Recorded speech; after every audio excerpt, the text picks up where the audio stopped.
Mula sa top-rated music station ng dekada 80, ang WBL. Patuloy na naglilingkod sa inyo sa pamamagitan ng magaganda at piling-piling programa. Mula Lunes hanggang Linggo, aaliwin kayo ng aming kilalang mga komentarista at public service program. Ito lamang sa himpilan ng DWBL.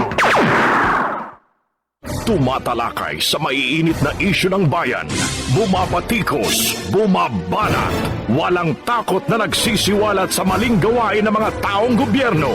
Nagseserbisyo publiko. Pakinggan para hindi maging mangmang sa nangyayari sa lipunan. Lunes hanggang Biyernes, alas 10 hanggang alas 11 ng gabi sa DWBL 1242. Lapid Fire ni Percy Lapid. Totoong balita, katotohanang komentaryo. Lapid Fire. Magandang umaga. Congratulations. Tagahanga mo kami. Hindi mo lang nakuha. Matagal na kami nakikinig sa'yo. Kasi magandang programa mo. Bukod sa mayroong tinatalakay na tama sa bayan, mayroong humor. At saka bilib ako sa'yo. Kasi minsan parang nagagalit yung babae sa'yo. Pero hindi mo pinatulang, cool ka lang. Ang ganda ka. Tinan mo ka ako yung si Percy ka. Magaling talaga. Talagang kaka ko. Maganda ka makiharap sa tao. Congratulations. Babati lang ako sa'yo at more power. Keep it up.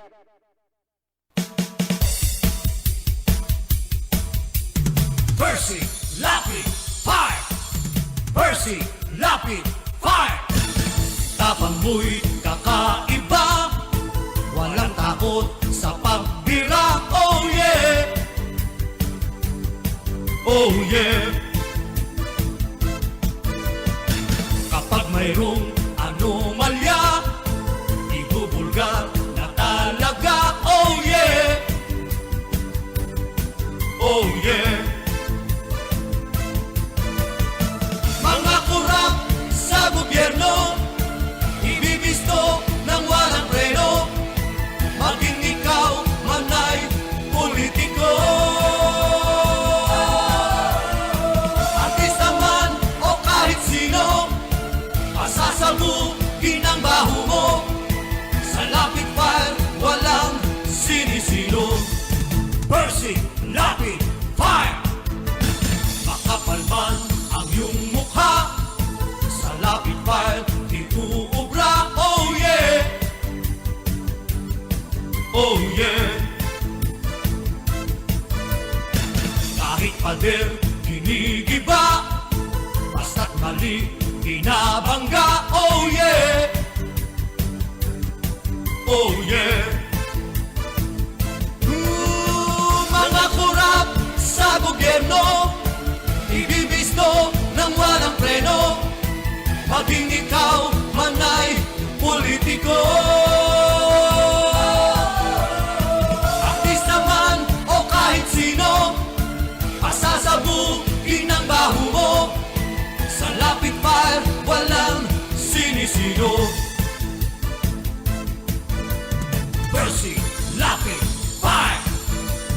Percy Lapid Fire!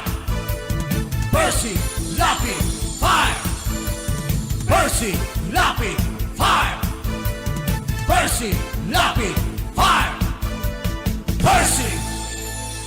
Ang balitang ito ay hatid sa inyo ng Hataw. Number 1 sa balita, basta tabloid, Hataw.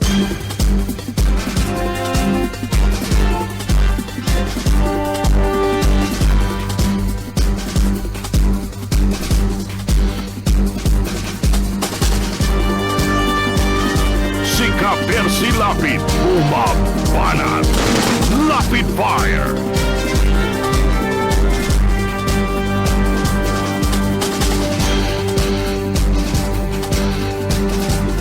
Magandang gabi po mga kaibigan. Muli pong sumasa inyo ang palatuntunang Lapid Fire. Tayo po ay napapakinggan Lunes hanggang Biyernes, pagsapit po ng alas 10 ng gabi hanggang alas 11 ng gabi. Dito po yan sa himpilang DWBL 1242 sa inyong mga talapihitan. Muli po tayong mag-aanyaya sa ating pagtatanghal ngayong gabi. Natatampukan ng mga pagtalakay sa mahalagang issue na ating pag-uusapan. At syempre po sa ating mga taga-subaybay, tayo'y napapakinggan at napapanood sa bayan po yan sa ating FB Live. Sa gawing kanan, meron tayong chatroom. Maaari kayo mag-type ng inyong mga reaksyon. Ating pong babasahin sa kabuuan ng ating pagtatanghal.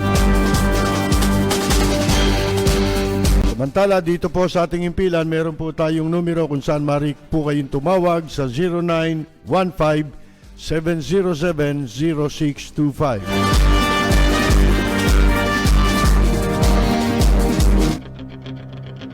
Walang preno kung bumatikos. Malalim at makatwirang komentaryo. Mag-ingat ang mga politikong gumagawa ng kalokohan at baka kayo ay tamaan ng Lapid Fire!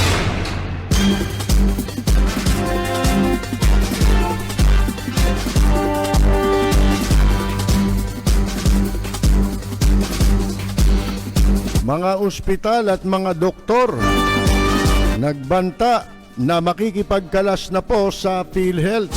Delikado na to. Dahil hindi daw po sila nababayaran.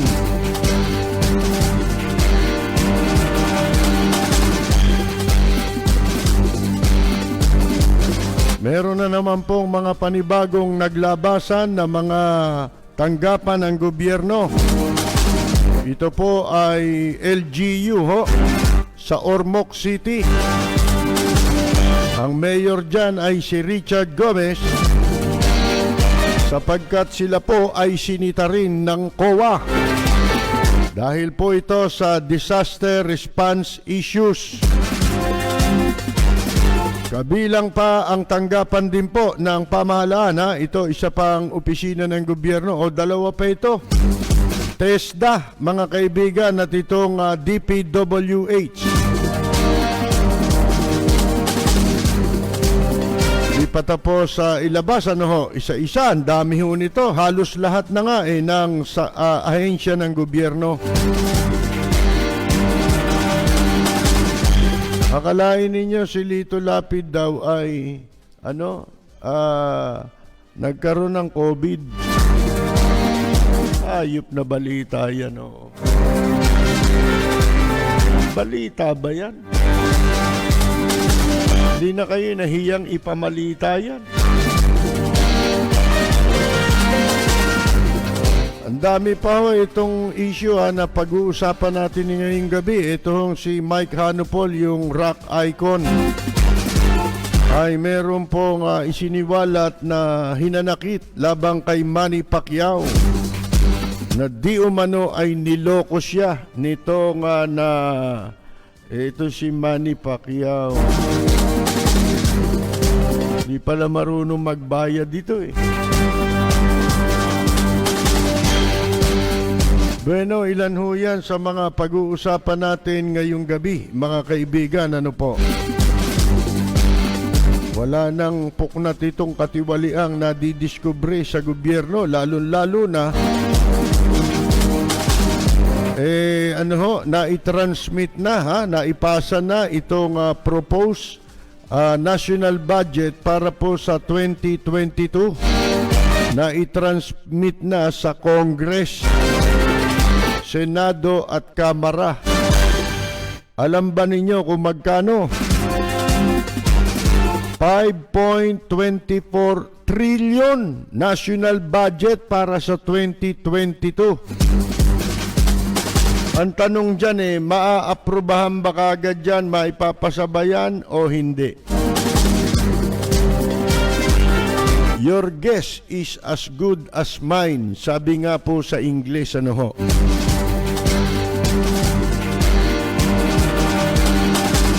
Ang COVID po ay pataas ng pataas. Simbilis ng pagtaas ng ating budget. Yan ang pagtakahan natin. Isipin ninyo, mula sa nakaraang budget, ang laki ng itinaas. 5.24 trillion. Di ba dapat ang tendency ng budget natin ay bumaba? Di ba? Bakit? Ngayon, mukhang itong budget na ito, mga kaibigan, ang ipupuhunan ng mga ng mga politiko, ng mga kakandidato. Bakit imbes na bumaba ay tumaas, di ba? Yun lang ang possibility. Ba't natin nasabi na dapat ito ay pababa, hindi pataas, di ba? Kasi po, wala naman tayong ibang pag-uukulan ngayon na proyekto. Maliban po sa COVID. Kasi tigil lahat yan Ano pa ba? Gagawin bang priority ng gobyerno ang pagsusulong ng anumang project? Ano ho yan? Imposible. Diba? Imposibleng magawa yan sa panahon na meron tayong pandemya, mga kaibigan. At kasalukuyan ay pataas ng pataas ang bilang ng mga nagkakasakit dito sa tinatawag na variant ng COVID. Iyan ang proposed budget. Ngayon ay sa aking sapantaha, pasasakayin tayo muli sa balat ng mani, mga kaibigan. Ididribble tayo ng administrasyon at ng mga politiko. Meron dyan na kunyari ay ku-question sa budget. Yan. Pero, sabi nga sa kasabihan ay pagkahaba-haba man ang prosesyon, sa simbahan din po ang tuloy. Meron na namang mananakaw, mga kaibigan. Paano mo ngayon bubusisiin ito? Medyo aabutin na ito ng kampanya. Hindi ba? Paano ewan natin kung may pamamaraan sila dyan, mga kaibigan. Pero karanasan na natin yan. Nung nakaraang budget natin, ganyan din Hindi ba? Kunyari, kinuwestiyon ng mga senador, sina Lacson. At yan na naman daw ang gagampanan niyang papel, kaya nag-resign siya sa isang committee bilang miyembro, mga kaibigan. Para daw niya ma-question. Ayan na naman ang drama, mga kaibigan, para ito pagkakataon na makapagpanggap, di ba, na kunyari kalaban ng ni Digong nyo na Kusus Mariosep. Ngayon, ayan proposed budget 5.24 trillion. Pabaon tayo ng pabaon sa utang nito, Palaki ng palaki ang ginagastusan ng Pilipinas na wala namang naipapakita. Yung nakaraang budget lang, di ba? Ano nangyari dun sa mga budget? Inipit punong-puno ng corruption, di ba ho? Mas mababa yung kumpara dito sa budget nito. Ang nakapagtataka, wala namang proyekto na pwede kang isulong ngayon mga kaibigan. Ano po pondohan yan? Hindi ba dapat yan, lumiit yan? Kumpara sa nakaraang taon na budget, ito'y palaki. At least kung walang pandemya, madaling madali nilang lokohin ang publiko, di ba? Madali nilang maloloko na merong mga proyektong gagastusan, kaya tumaas ang ating budget para sa 2022. Pinaghahati-hatian lang ito itong perang ito.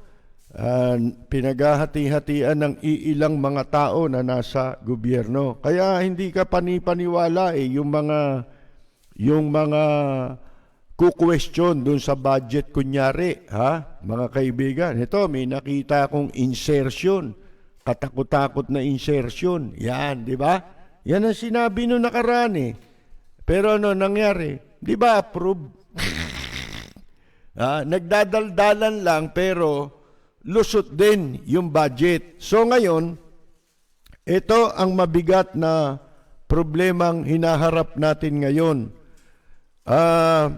Di ba nagbanta rin ng mga health workers na sila ay magsasagawa ng ng civil disobedience hindi na sila papasok, magre-resign muna, mga kaibigan, delikado yun. Lalo na ngayong pataas ng pataas ang kaso ng mga nagkakasakit. At meron pang isang mabigat ngayon, itong mga ospital at mga doktor ay nagpaplano na rin, mga kaibigan, na kumalas sa sa PhilHealth, mga kaibigan.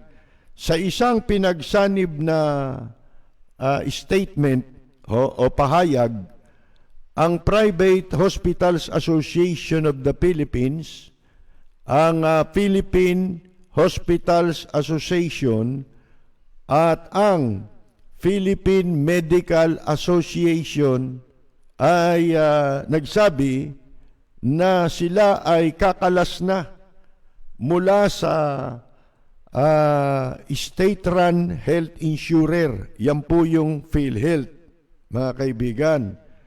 Ang pinakamalaking hospitals and physicians organization, ito'y pinakamalaki na samahan ng mga ospital at mga manggagamot na samahan sa bansa, ay nakatakdang kumalas na sa Philippine Health Insurance Corporation dahil po sa circular na nagsususpinde sa pagbabayad sa mga ospital at healthcare providers, yung HCPs, na ang ayon sa kanila po, mga kaibigan, under investigation yung mga yon, na sinuspinde ang pagbabayad dun sa mga ospital. At ayon dyan sa mga samahang ito, yun daw tulay sa pagitan ng PhilHealth at saka nung kanilang mga organisasyon, yung mga ospital at mga doktor, ay meron ng serious cracks, may lamat na, mga kaibigan. Hindi lang basta lamat, kundi serious daw Ibig sabihin hindi lang karaniwang lamat ito, na ito raw ay dahil sa kawalan ng tiwala ng PhilHealth laban sa HCPs o itong healthcare providers. Pag sinabi mong healthcare providers, magkasama na yung mga ospital at saka yung mga health workers, pati na yung mga doktor, kasama na lahat yan. At yan daw tulay na yan, the bridge is bound to collapse.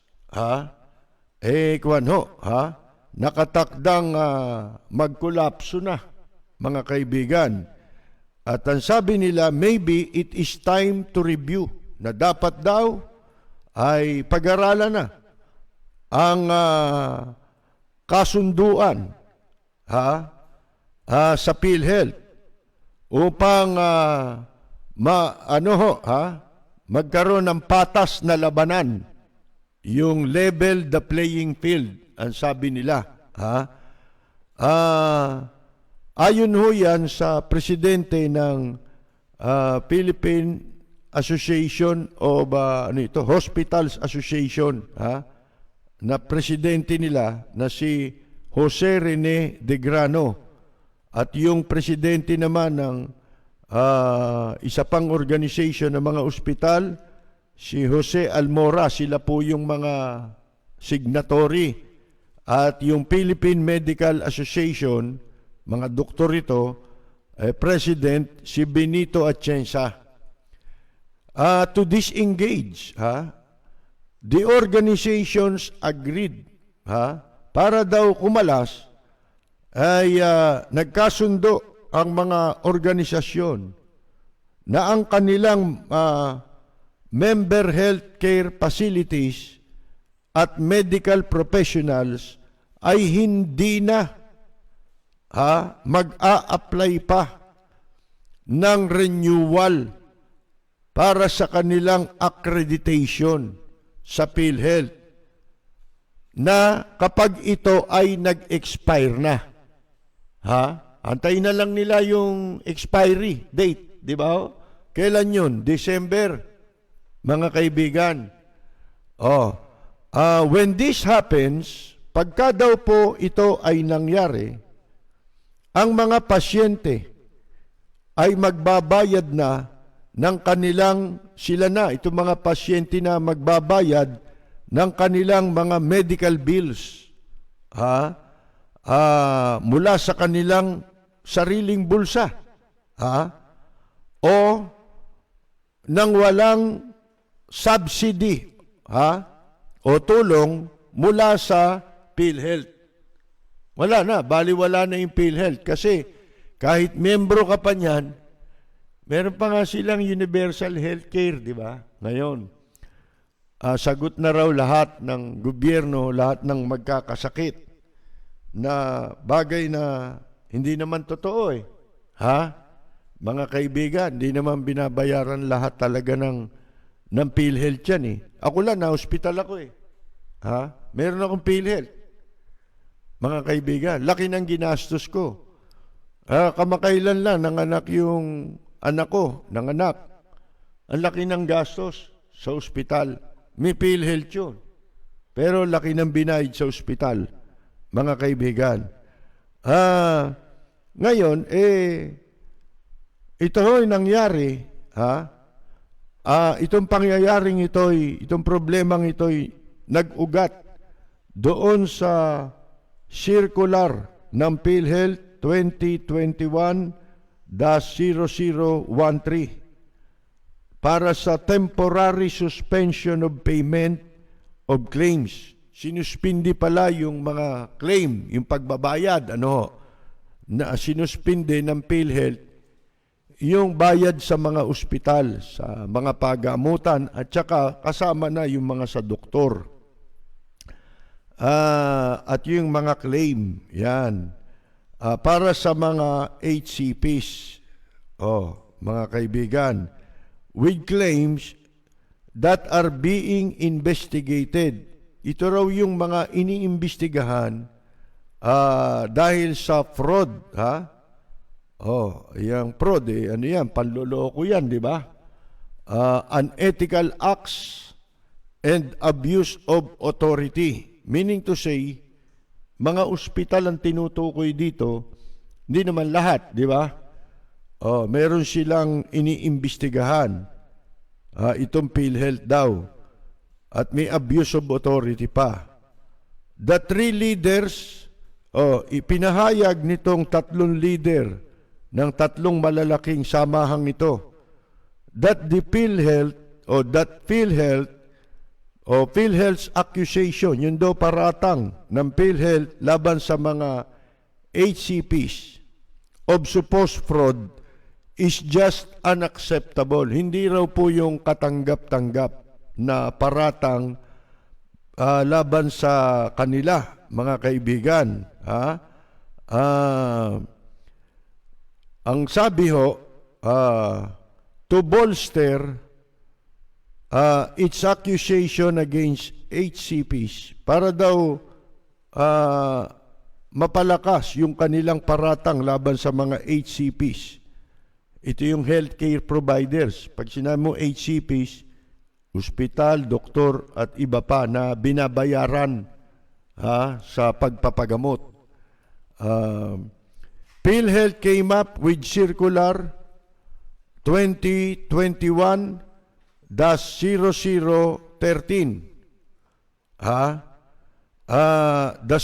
The circular aims to suspend. Ito raw ay naglalayong suspindihin.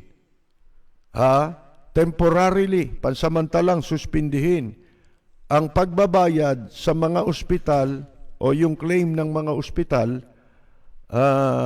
on the ground of apparent or probable cause. Sino magdidetermine ng probable cause? Sila. Ngayon, pag sinabing determination of probable cause, pag sinabi nilang may probable cause, Kahit wala, pwede nilang gawin yun sa bisa lang ng circular, mga kaibigan. On a mere suspicion, hinala lang. Yan na po, mga kaibigan. Basta't may hinala, ibig sabihin, walang proseso. Base lamang sa hinala, ay iimbestigahan ka at suspindido pagbabayad sa iyo kahit na maraming nagpa-ospital sa iyo, di ba? At member ka naman ng PhilHealth, accredited ka ng PhilHealth, naturalmente entitled ka, hindi ba? Entitled ang mga ospital na ito at mga doktor na kolektahin yung kung ano man ang sinasagot ng PhilHealth sa mga naging pasyente nila. Ganun yun mga kaibigan Ang sabi nila, walang basihan yang circular na inilabas ng PhilHealth is just another ploy. Yan pakana lamang para ipagkait o kaya ay i-delay ang pagbabayad sa claim. Mga kaibigan, ayan po, siyempre, maloloko mo ba itong mga ito? Ano yan, nagsisinungaling? Sino nagsisinungaling? Di ba? Kasi may pahayag din ng gobyerno di ba? Katunayan nananawagan itong si Duque na makipag-usap di ba? Itong mga ito, nanunubok para din yung sa publiko, di ba? Ngayon ito, tinan niyo sa Malaysia, di ba bago na yung Prime Minister ngayon? Kasi pinag-resign ng taong bayan yung Prime Minister nila. Ito nakaraan, naibalita natin yan. Dahil sa failure, kapalpakan sa pagtugon laban sa COVID-19. Mga kaibigan, itong pandemic. Ibig sabihin, mas malala dito sa atin. Kitang-kita mo naman ang negligence, ang kapabayaan ng pamahalaan. Lalong dumadami na nga ngayon ang may karamdaman at nakikita natin ang dahilan kung bakit puro failure sa bakuna, di ba? Failure lahat Pero pagka nabuko, nalaman ng taong bayan, ang sinisisi taong bayan publiko. Kasi wala man silang ginawa kung hindi magbawal. Bawal niya ito. Pero yung dapat nilang gawin, halimbawa, para masugpo, di ba, ang sinasabi nila, kailangan marating natin yung herd immunity. Mga kaibigan, ibig sabihin nung una sabi nila, kailangan daw nating maabot yung 70% sa pamamagitan ng bakuna. Walang bakuna. Nakakahalata na tao, wala naman kayong bakuna. Puro Sinovac ang pinagyayabang. Ayun, yung mga nabakunahan ng Sinovac, marami na akong nabalitaan. Yun ang nahawa rin dito sa Delta variant. Kahit na sila ay bakunado. Sinovac Di ba matagal pinagtalunan yan, di ba? Ang tagal binabatikos yan di ba? Dito lang sa programa natin bakit puro Sinovac ang pinipili ninyo? Ni donasyon, ilan ang idonasyon yan?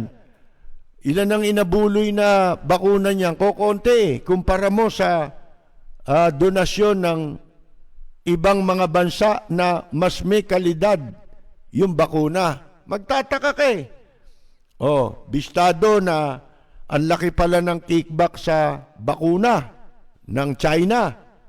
Kaya pinagpipilitan. Ngayon, ang sinisisi taong bayan, ibabaling yung sisi para maging malipat yung kasalanan sa taong bayan, gumulo ang istorya, mga kaibigan, kung tutuusin mo, sila ang merong kapalpakan dahil walang bakuna. Mga kaibigan, kung dumating dito, paunti-unti, ilang porsyento na ba nabakunahan ngayon? Kaya nung minsan, nagkagulo pa nga dahil sa fake news. Lagi naman pinagbubuhatan ng fake news, Malacanang. Alam naman ninyo yan Oo. Ngayon, sa Malaysia, nag-resign, di ba, ang Prime Minister. May pumalit. Ano sabi nitong pumalit?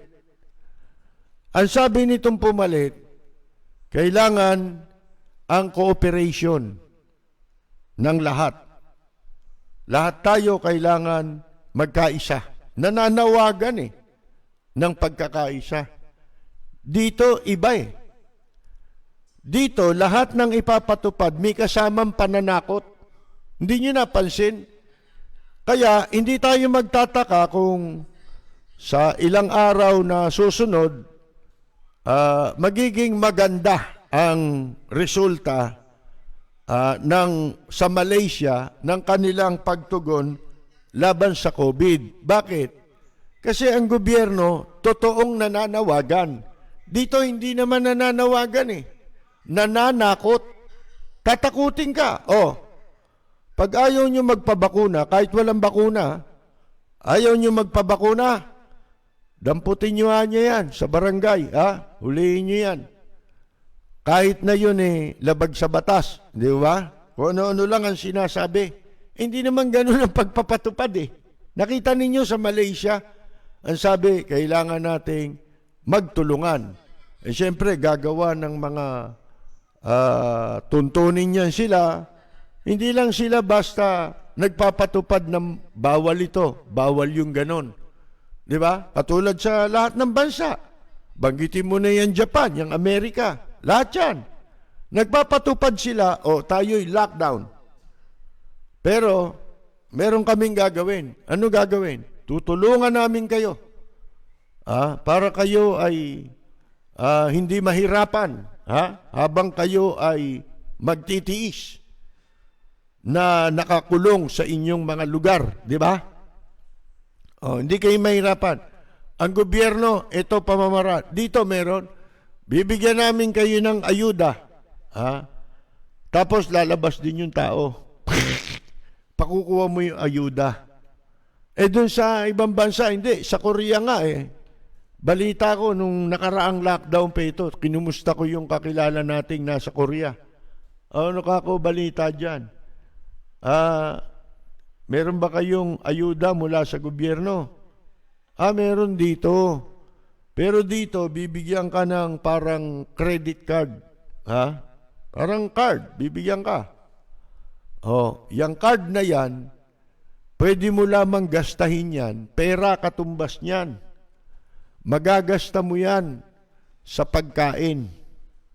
O kaya pambili ng gamot. Yun mga kaibigan. May iniisip sila. Dito, politika. Ano gagawin? Katulad si Panggago, di ba? Tsaka yung Governor Yap.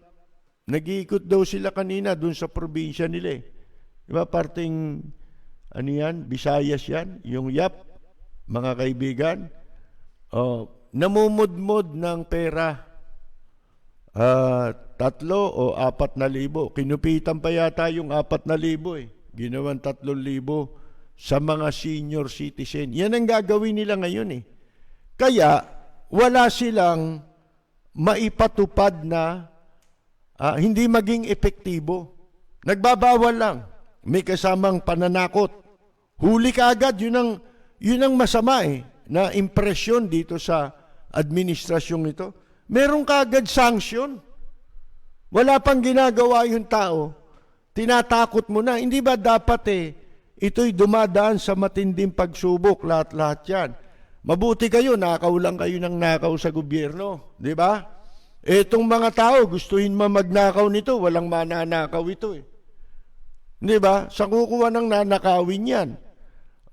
Mabuti pa kayo, meron na namang pagpaparti-partihang mahigit 5 trillion na budget Hindi pa natatapos itong katakot-takot na inilalabas ng COA na nabibisto, mga kaibigan, di ba? Na mga pondong pinagsasandok, hindi maipaliwanag na pera kung saan dinala. Tinuturo ganito, pero walang resibo. Dito anya, ayun, nabuko naman yung sa Malacanang, yung kay Christopher, ano ba yun, Lawlaw. Si Law, na ikinakaila ni Bongo, bata niya. Kung di ako nagkakamali, nandun sa Senate hearing dati yun na nagko-coach kay isa sa mga coach yata ni Bongo. Yung nagsasalita dun sa kanya, bumubulong kung ano sasabihin. Kung di ako nagkakamali, hanapin natin ang video. Ngayon, that is another story. Pero nabuko, hindi ba? Yung budget, management, ayan, lumabas na katotohanan. Yung mga pinagbibiling face mask na overpriced, nung mabili, biglang bumagsak ang presyo. Biglang nagkaroon ng SRP. Yun ang modus mga kaibigan tinambak lang. Ngayon,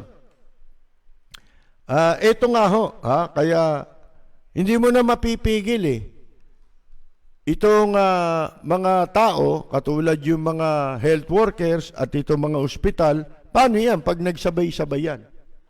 Ano gagawin ng gobyerno? Patay na tayong lahat. Kaya darating ang oras magkakaroon din ng katapusan ang lahat Hindi pwedeng lahat kontrolado mo Pinagplanuhan mo pero meron tadhana makikialam mga kaibigan, di ba? Ayan, sinasabi nga ngayon, kakalas na itong mga ospital. Paano magpapagamot ang tao ngayon?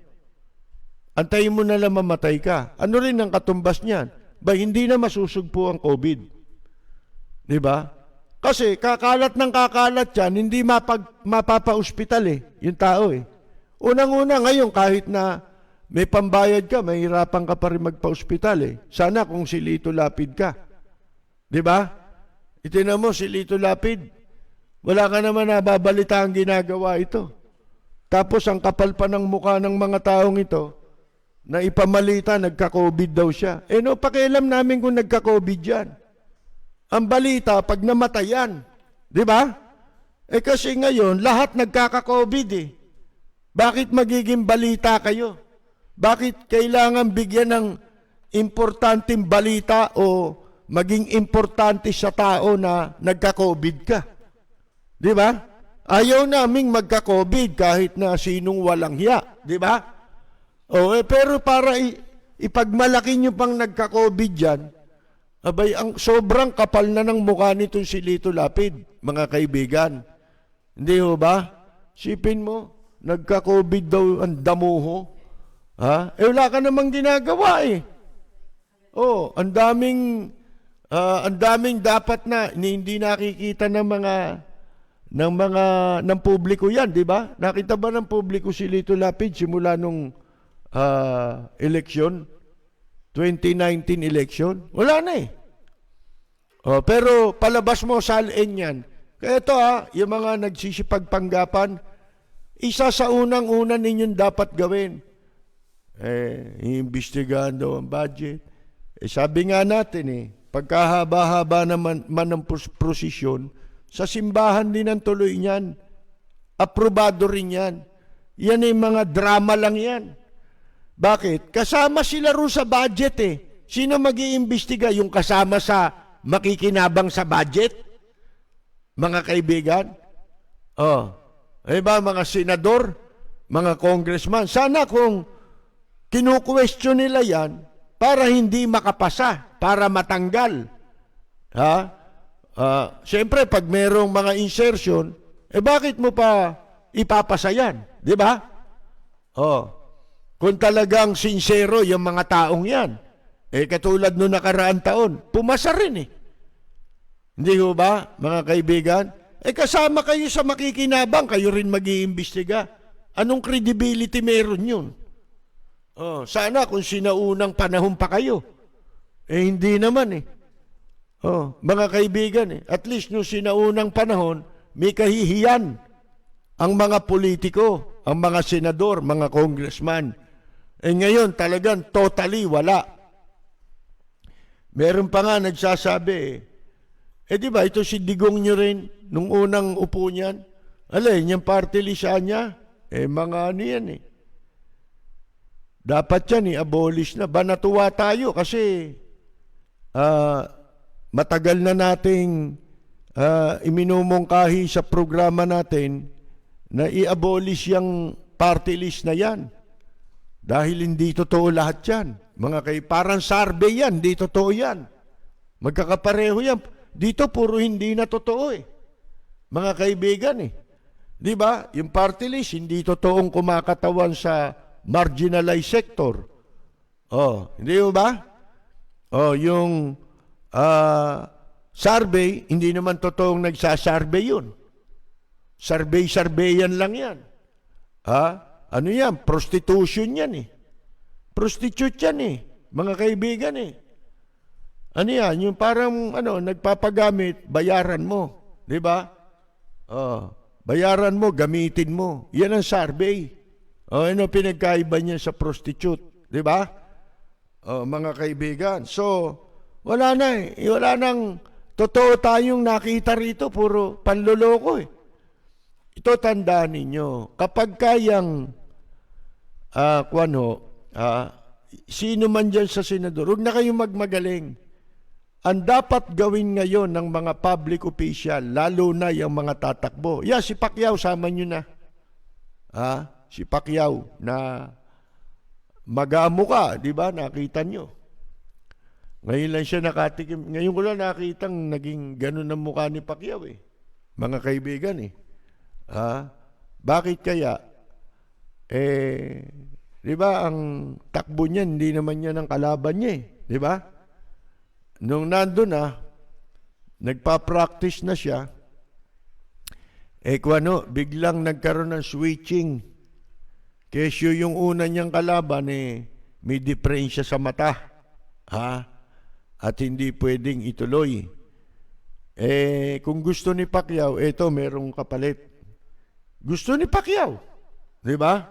Bilib na bilib si Pacquiao sa sarili niya Mga kaibigan. So, lumaban. Ako, suspecha ko na talo Bakit ikanyo? Nung sila'y humarap na sa publiko, di ba harap sila, mga press, kukunan sila ng mga litrato. Nung bago yung laban, ilang araw bago yung laban, yung style nung nakalaban niya, very humble. Yung parang pipitsugin ng kung kumilos siya, kung yung attitude niya, di ba?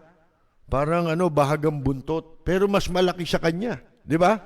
Mas malaki. Kaya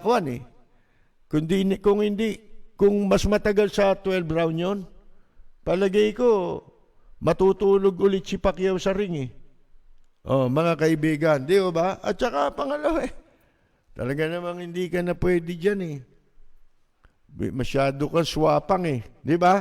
Pera kasi wala tayong magagawa, di ba? Kaya lang ang nakakabuisit, nagpapanggap na senador, di ba? Boksingero ka talaga hindi ka naman senador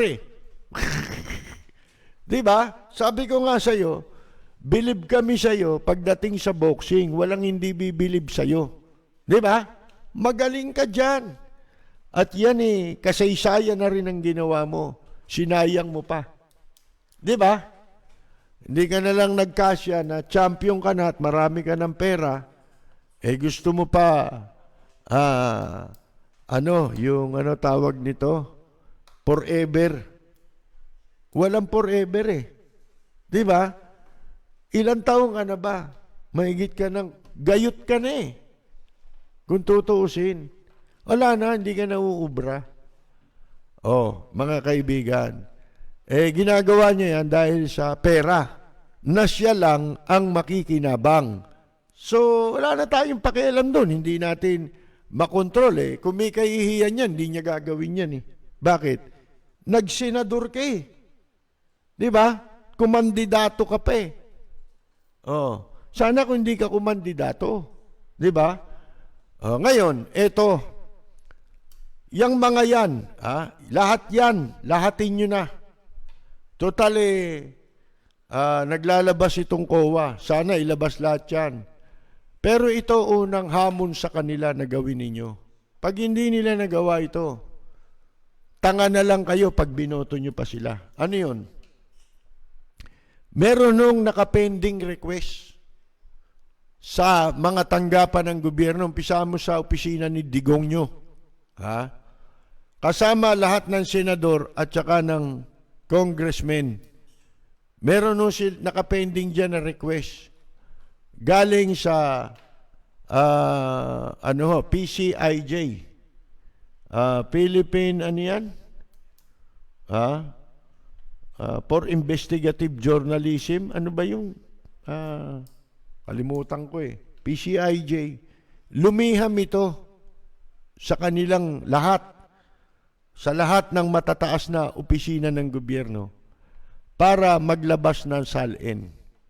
Ito hamon sa kanila ito kasi isa lang ang tumugon sa lahat ng sulat na kanilang ipinadala. So kahit hindi kasama sa sinulatan ng PCIJ, kayo mismo, i-challenge nyo yung inyong local official, mayor, vice mayor, lahat ng tatakbo. Di ba nag-file ka ng salin? Pwede mo bang iulat sa amin? Ito, magagawa nyo ito Labas mo, salin mo, hoy! Ganyan, di ba? Sa mayor nyo. Bimo. Tsaka yung salin nung nakaraan, pagtugmain nyo. Ito, ginagawa ito ng mga nasa media para pagbasihan ng kanilang report. Di ba? Ng kanilang isusulat. Meron silang dokumento na hawak. Yun ang pinakamatibay. Para hindi sila makasuhan. Makasuhan man sila, pakikita nila yon bilang ebidensya na doon galing yung kanilang isinusulat o sinasabi. Alam ba ninyo, matagal na itong sulat na ito inaamag na. Ilang buwan nang nakapending sa kanilang mga opisina. Sino lamang ang tumugon dito? Si Vice President Leni Robredo lang. Nung sila'y sumulat, araw lang ang binilang ng kanilang paghihintay sa sagot ng Office of the Vice President. At nilabas. Ito ay sa kabila na meron ng desisyon ng Korte Suprema na kumukonsinti sa ginawang o ipinatupad na kagaguhan ng ombudsman na bawal ng isa publiko ang kopya ng salin ng mga opisyal ng gobyerno. Ba't nila biglang-bigla binawal?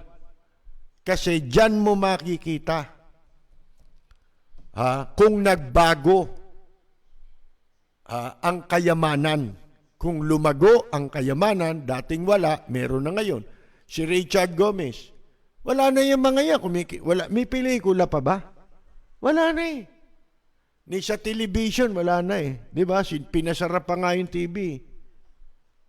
Mga kaibigan, di ba?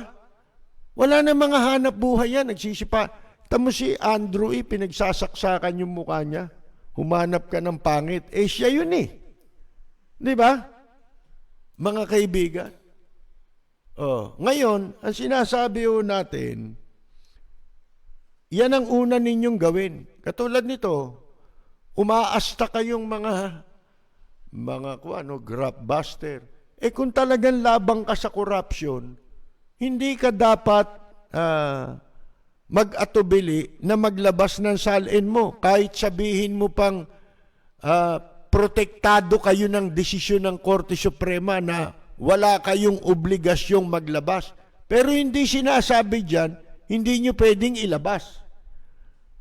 Ang sinasabi, binigyan kayo ng proteksyon ng Supreme Court at saka ng Ombudsman na bukod tanging yung taong nag-file ng kanyang Statement of Assets and Liabilities lamang ang pwedeng maglabas niyan.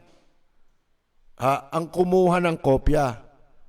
Pero pag hindi siya ang nag-request, hindi ka magkakaroon ng kopya katulad ng dati.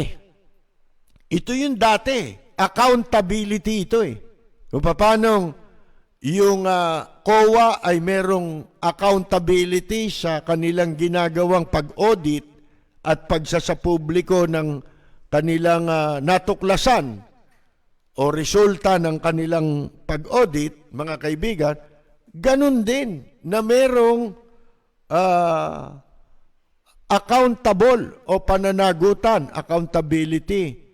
Ang lahat ng nasa gobyerno, simulan mo sa itaas hanggang sa pinakamababa, na ipakita. Otherwise, para saan pa yung salin? Ginawa ng requirement yan eh. Dati naman wala yan eh. Pero ginawang batas yan. Sinama yan, mga kaibigan, sa 6713. Di ba kaya nga si Justice Corona nagkaroon sila ng basihang patalsikin si Justice Corona dahil sa salin. Hindi ho ba, mga kaibigan? Ngayon pinroteksyonan sila ng ang sarili nila. Dapat ang Korte Suprema hindi gumawa ng ganun Bakit? Kasama sila Di ba? Parang lumilitaw ang gobyerno, nagiging sindikato hanggang sa judiciary. Masama yun mga kaibigan tinatanggal nila yung transparency. Edi libre na silang magnakaw. Libre na nga kasi kahit anong sabihin mo kung wala kang kopya ng salin katulad niyan, mayroong mga sabit ngayon sa lahat ng tanggapan ng gobyerno dahil sa katiwalian, irregularities dun sa audit ng Commission on Audit. Paano mo ngayong sasaliksikin? Kung gusto mong magsaliksik, sila na lang ang may kapangyarihan. Wala nang makapagkakaso sa kanila Maliban na kung gagawin niya ng Commission on Audit. O kaya merong mga katulad ng Integrated Bar of the Philippines, ng ibang samahan ng organisasyon ng mga lawyers, mga dating maestrado, ang titindig para mag-file ng kaso laban dito sa mga dapat managot sa respective agencies ng gobyerno na natuklasan at nakitaan ng COA ng irregularity at anomalies. Anomalous yan mga kaibigan So pagka walang tumayong ganyan, baliwala na lahat ang corruption. Kaya malakas na ang loob nila magnakaw. Itong magnanakaw na mga nasa gobyerno, ba't ko tatanggalin ito? Di ba? Yan ang ginagawa nung si Digong nyo. Walang tatanggalin. Bakit? Wala kang pagbabasihan Sa pagdidemanda mo dyan, mahihirapan na yung mga yung mga gustong gawin ang kanyang tungkulin bilang isang mamamayang Pilipino na masugpo ang korupsyon, ang katiwalian sa ating pamahalaan. Hindi niya na magagawa. Di ba? Kasi sarado na yung salin. Yan ang hamon nyo ngayon na gawin sa lahat ng kandidato. Lalakas ng loob nito, mga tatakbong presidente.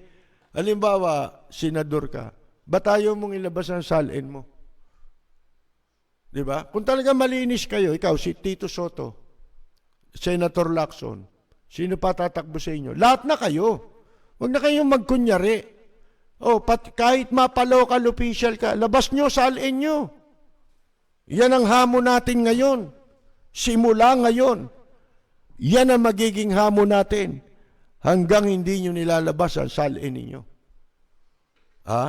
Ilabas nyo yan para patunayan nyo sa taong bayan, wala kayong ninanakaw. Hindi ka nga tumatanggap ng pork barrel. Tignan natin ang salin mo. Ngayon, pag lumaki, paliwanag mo, bakit lumaki? Hindi ka naman kumukuha ng pork barrel.